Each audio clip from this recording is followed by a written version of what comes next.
Quick question. Have you ever studied for an hour, closed the book, and thought, yeah, I learned absolutely nothing?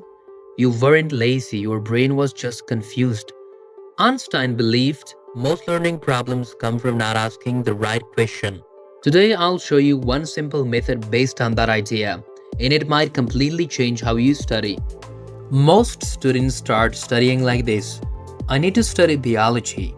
I need to revise math. I need to watch this lecture. But here's the problem. Those are tasks, not questions. And the brain doesn't learn tasks, it learns by solving problems. So when you study without a question, your brain panics and tries to remember everything. That's why nothing sticks. This video has one method with 3 simple steps. No ups, no motivation tricks, just clarity. Step 1. Write one clear question before you study. Not 10, not a checklist, one question. For example, why does photosynthesis need light? How does compound interest actually grow money? Why did this chapter matter?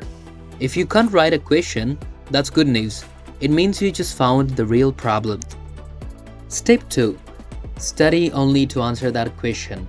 As you read or watch, keep asking, does this help answer my question?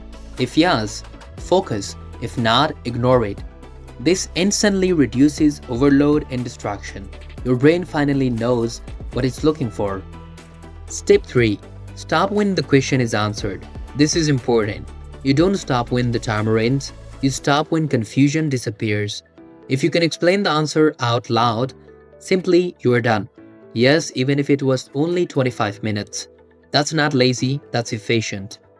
Psychologically, this works because the brain loves purpose. A clear question sharpens focus, improves memory, and makes studying feel lighter. You're no longer covering material, you're solving something. And solving feels good, which is why this works even when motivation is low. Use this before every study session. After this session, I want to clearly understand how the immune system recognizes viruses, or how to structure a strong essay introduction, or even why I procrastinate before difficult tasks. So next time you sit down to study, don't ask, how long should I study? Ask, what am I trying to understand? That's the Einstein Question Method. If this helped, comment the subject you'll try this on. And if you want calm, smart productivity, not noise, subscribe because it's free. Thank you.